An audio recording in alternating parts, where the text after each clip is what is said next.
6년 되신 거세요? 예. 처음에 우즈벡은 어떻게 가게 되신 거세요? 사실은 저 같은 경우는 좀 다른 분들하고 좀 다른 게 사촌 형님이 우즈벡에 계시고 20년 전부터 들어가셔가지고 큰 사업을 하고 계셔서 저한테 사업할 만한 것이 있나 확인하러 이미 무역 일을 하고 있기 때문에 들어오라고 해서 영업하러 돌아다니는 중에 밥도 먹고 사촌 형님하고 같이 술도 먹고 하다 보니까 많은 여자들을 만나게 됐습니다. 결혼하러 가게 되면 결혼정보회사 사람들이랑 같이 움직이다 보니까 접근을 안 해요. 옆에 사람이 있으면. 근데 한국 사람이 혼자 거기서 밥 먹고 차 마시고 그러면 우즈벡 여성분들이 많이 접근을 해요. 하다못해 제가 마크로라는 마트가 있는데 같은 마크로 마트를 한 5번 정도 들어가게 되면 5번째 간 날은 말을 걸어요. 그 캐셔 아가씨가. 한국에 오셨어요? 어떻게 돼요? 저 한국 남자 만나고. 그리고 자주 가게 되면 그 식당에서 일하시는 주방장 아주머니나 종업원 아주머니나 또 아니면 젊은 아가씨들이 관심을 보입니다. 그리고 요리하는 아주머니도 나와서 내 딸 좀 데리고 가라 보여줍니다. 실제로 집에 데리고 와요. 그렇게 쉬워요. 거기 있으면. 대신에 좀 오래 있어야죠. 최소한 한 달 정도는 있다고 보셔야 되죠. 저 같은 경우는 그게 되게 짧았어요. 일주일 정도 지나고부터 사촌 형님이랑 같이 있어도 주위에 여자분들이 매일은 아닌데 거의 이틀에 한 번꼴로 접근을 하고 물어봐요. 또 한국말 할 줄 아시는 분들이 워낙 많은 게 한국어 인기가 엄청 많아요. 토픽 시험 한번 보려고 그러면 제가 알기로는 전화해서 물어봤을 때 그 시험 그 기간 있어요. 그 기간에 전화해서 물어보니까 1년에 6번 토픽 시험 보는데 평균 2달에 한 번씩 보는데 지원자가 30만 명이라는 거예요. 한 번 볼 때마다. 우즈벡이 그 정도로 한국 인기가 많아요. 유학도 가려고 하고 일하러 가려는 비자를 받으려고 그러다 보니까 이제 인기가 너무 많아가지고 한국말 할 줄 아는 친구들이 엄청 많아요. 택시를 타면 2대 중에 1대는 한국말을 할 줄 알고. 아, 택시 기사분이요? 네. 왜냐면 한국에서 일을 하고 가신 분들이 워낙 많다 보니까 많이 분포되어 있고 타슈켄츠는 아주 많지는 않은데 왜냐면 타슈켄츠 같은 경우는 한국으로 일하러 가실 필요가 없는 사람들이 많이 사니까 지방 사마르칸트 남한 같은 경우 안디잔 같은 경우는 뭐 한국 회사 옛날 대우 지금 쉐보레로 바뀌었지만 대우가 30년 전부터 있었기 때문에 안디잔을 가면 한국말 할 줄 아는 우즈벡 사람이 엄청 많아요. 그럼 우즈벡 같은 경우에는 네. 여행 간다라고 생각하는 것도 괜찮을 것 같네요. 엄청 좋은 게 택시비가 엄청 싸요. 장기로 가실 분들은 잘 알아보시고 가시면 좋은 게 한국말 할 줄 아는 택시기사 차를 렌트를 했을 때 300달러에서 400달러면 통역도 가능하고 식사 포함입니다. 300달러에서 400달러만 주면 한 달 동안 운전기사 노릇을 해줘요. 거기다 통역까지 같이. 통역까지 가능합니다. 그럼 고려인으로 쓰면 되는 거예요. 그 택시기사를. 예. 택시기사분들이 제일 발이 넓어요. 한국도 마찬가지겠지만 동네마다 마담들을 다 알고 계십니다. 이분들한테 여자를 소개시켜달라면 거의 매일같이 소개시켜줄 정도로 식당을 가도 상관없지만 이분들이 원래 제일 빠릅니다. 혼자 가셨을 때 아니면 둘이 뭐 마음 맞는 친구 두 분에서 놀러 가셨을 때. 그리고 저는 와이프를 만난 게 택시 타고 남한항에 화장품 샘플 장사하시는 분들한테 나눠주고 지인들 만나러 갔는데 가다가 이제 택시기사한테 이제 밥을 한 끼 사줬어요. 점심을. 4시간쯤 더 걸리거든요. 타슈켄츠에서 남한 가는데. 근데 이 친구가 엄청 고마워 하더라고요. 그러면서 이제 하는 얘기가 핸드폰으로 이제 번역해서 보여준 거예요.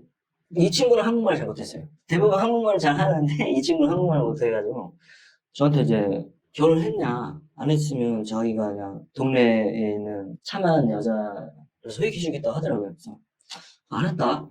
그럼 소개시켜주라. 그래가지고 남한강에 가고 3일 있다가 연락이 왔어요. 그래서 한번 만나봤죠. 만나봤는데 사실 원래는 결혼할 생각이 전혀 없었는데 너무 마음에 들어가지고 연애를 좀 했어요. 한 달 정도는 만났어요. 한 달 정도 만났는데 우즈벡말로 조금 대화가 되는데 거의 번역기 돌려가면서 대화를 하는 수준이라 잘 못하니까 중요한 말을 할 때 이제 가끔 가다가 통역을 썼어요. 제가 한국에 그냥 가려고 그랬어요, 사실은. 결혼 안 하고 그냥 가려고 했는데 이 친구가 연락이 온 거예요. 우즈벡은 남자하고 여자하고 연애를 하면 동네에 소문 다 난다. 특히 외국 사람 이미 다 알고 있다, 지금. 너를 만났다는 건. 이 친구는 이제 결혼을 못 한다. 시절 못 가다 소문 다 나서. 그러냐? 정말이냐? 사실은 물어봤죠. 저는 지인분들이 계신, 이거 사실이냐? 어느 정도는 사실인데, 대부분 아니다. 이런 게 흔하다. 우즈벡도 똑같이 헤어지는 경우가 엄청 많다. 결혼하기 전에도 다 성생활을 하고. 전 마음이 약해져서 집착금 문화가 우즈벡에도 있나요? 있긴 있는데 현지인끼리는 없습니다. 현지인들끼리는 없는 거고 이제 외국 사람하고 결혼할 때 있는 거예요? 그게 외국 사람하고도 원래는 없어요. 연애 결혼을 하면. 타슈켄츠에서 우즈벡 여성분이 결혼한 분들은 지참금을 주신 분은 한 명도 없습니다. 단 한 명도. 연애 결혼일 경우. 원래는 없다고 보셔야 돼요. 근데 남한강에 가면은 워낙 한국 사람들이 제가 눈으로 본 것 중에 많게는 3만 달러. 이거 눈으로 확인한 거예요. 그리고 적게는 1,000달러. 그러다 보니까 이미 소문이 다 나 있어요. 한국 사람이랑 결혼하면 무조건 지참금 무조건 필수로 받는다고 생각하고 있어요. 그리고 터키 남자들이 또 많이 오는데 결혼하러 요즘에 터키 사람들은 이제 벌이가 한국보다 좀 못하잖아요. 그런데도 얘들도 그냥 2,000달러에 못이 박혀 있습니다. 이게 남한강만 국한돼서요. 다른 지역도 달라는 사람이 있긴 있는데 거의 다른 지역은 한국 사람과 결혼한 사람이 없는 동네가 많아요. 아직까지는.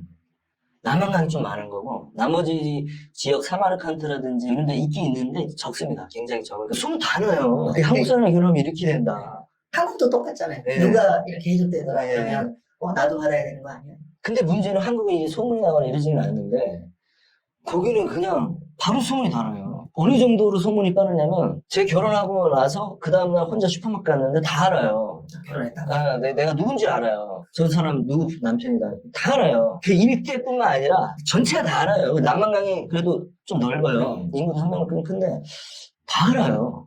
저도 이해가 안 되는데 다 알더라고요. 저를 소문이 다 나요. 그럼 만약에 이제 우즈벡 내가 직접 가서 예. 알아보고 결혼한다 그러면 비용은 어느 정도 들어갈까요? 예를 들면 최대한 아낀다기보다 현명하게 합리적으로 왜냐면 돈을 너무 많이 써도 안 좋거든요. 그래서 무조건 여자들이 좋아하는 건 아니니까. 저는 이제 한국에서 중고폰 핸드폰 정도 삼성이 됐든 LG가 됐든 10만 원짜리 2개 가져가고 왜냐면 진짜 마음에 드는 사람은 하나 줘야 돼요. 사실은 여자분을 만났을 때 스마트폰을 들고 있냐 아니면 그냥 옛날 통화만 할 수 있는 폰 그걸 들고 있냐. 근데 솔직히 연애 경험이 없고 때가 안 탄 친구들은 아직까지 스마트폰을 안 들고 있어요. 그래서 진짜 마음에 들면 채팅도 하고 화상통화도 해야 되는데 그 핸드폰을 안 주게 되면 더 이상 연락하기가 힘들어요. 그래서 여자분 만나면 핸드폰 사주고 그러는 거예요? 그래요. 근데 굳이 좋은 건 필요 없고 한국에서 예를 들면 이제 중고폰 한 10만 원 정도 되면은 충분합니다. 그렇게 해서 만나고 이제 예. 만약에 연애를 했다 그러면 예. 그럼 결혼식 하는 데는 얼마 정도 드시겠어요? 저 같은 경우는 이제 지인들이 있다 보니까 네가 돌아다니면 결혼식 비용이 엄청 올라갈 수가 있어. 2배에서 5배 이상씩 부를 거다. 가격을. 웬만하면 장모한테 결혼식 비용을 줘라. 그래서 저는 2,000달러를 주고 알아서 이걸로 다 끝내라. 오케이를 했어요. 근데 솔직히 2,000달러보다 훨씬 많이 들었어요. 왜냐면 전야제만 우리 와이프네 집 보니까 한 3, 4일을 하더라고요. 예식장에 오는 분보다 집에로 찾아와서 음식을 하고 노라방 기계 임대해놓고 이거만 해도 제가 봤을 때는 2,000달러 든 것 같아요. 그러니까 똑같이 들었다고 보면 됩니다. 공평하게 들어간 거죠. 저 2,000달러, 우리 와이프 쪽 2,000달러. 근데 문제는 거기도 결혼식을 한다 그러니까 친인척들이 돈을 많이 주고 가고 음식을 많이 싸웠어요. 그것도 뭐 그거는 그쪽에서 도와준 거니까 제가 볼 때는 동등하게 똑같이 들어간 거라고 생각이 들어요. 그리고 저 같은 경우는 예식장이나 이런 데를 사실 알아는 봤어요. 네, 현지에 있는 동생들도 여러 아니까 믿을 만한 친구들 몇 명 알고 있어가지고 같이 예식장 돌아다녔어요. 하루 임대하는데 100달러. 그러면 예식장 100달러? 음식은 이제 천차만별이에요. 이게 천차만별인데 많이 준비하는 사람들은 여기서 한 1,000달러. 인원수에 따라서 한 사람당 한 7,000원 정도, 5,000원에서 7,000원 잡는 거예요.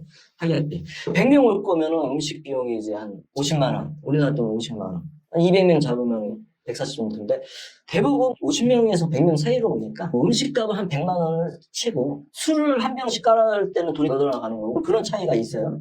평균 100만 원이면 충분할 거라고 봐요. 왜냐면 전야제 때 오히려 더 많이 오니까 손님들이.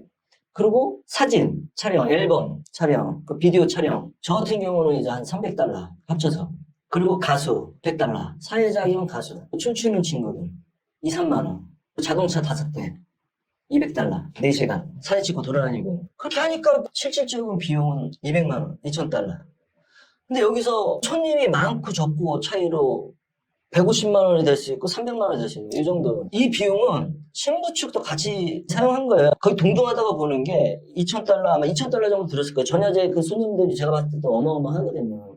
매일같이 100명씩 왔는데 3, 4일 동안 예식장에 오히려 안 오고 이제 집으로 많이 찾아가더라고요. 그러니까. 저희 같은 경우는 진짜 신부를 믿고 그러면 그냥 신부 측 알아서 주는 게 맞아요. 왜냐면 따로 가면은 아까 얘기한 10만 원이 50만 원 되고 음식값이 100만 원이 400만 원이 돼버리고 이래버리니까. 그리고 사진 촬영도 원래는 100달러면 충분한데 300달러, 400달러, 500달러 돼버리고 이래버리니까 결혼식 준비는 신부 측에다가 장모님한테 일임하는 게 맞다. 한국사람 계획이 돌아가면서 설치돼봐야 가격만 올라가니까.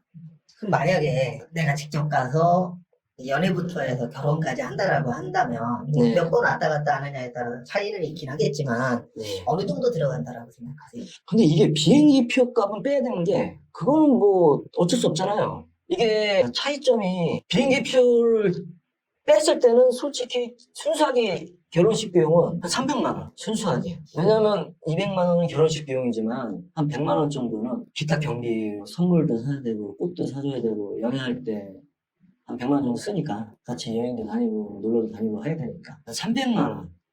저는 정확하게 순수하게 결혼식 비용은 $2,000 들었지만 저는 여행도 같이 많이 다니고 놀러도 많이 같이 다니고 해가지고 스키장도 가고 많이 다녔거든요. 그래서 저는 경비로 한 200만 원 정도 더 썼어요.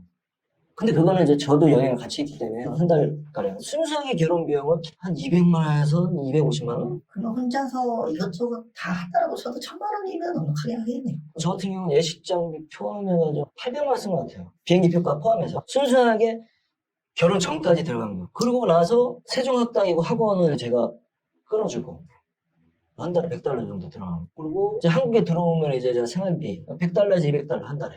이게 줬어요. 저희 와이프 같은 경우는 오는데 한 8개월 걸렸나? 제가 우즈벡에 3, 4개월 같이 있었기 때문에 떨어져 있는 시간 4개월 정도. 그러면 1년 잡고 1,000만 원 정도? 비행기표 포함은 그렇죠. 비행기표 빼면은 저 같은 경우 좀 오랫동안 있었던 거고 또 한 달만 있으면 그것도 안 쓰죠.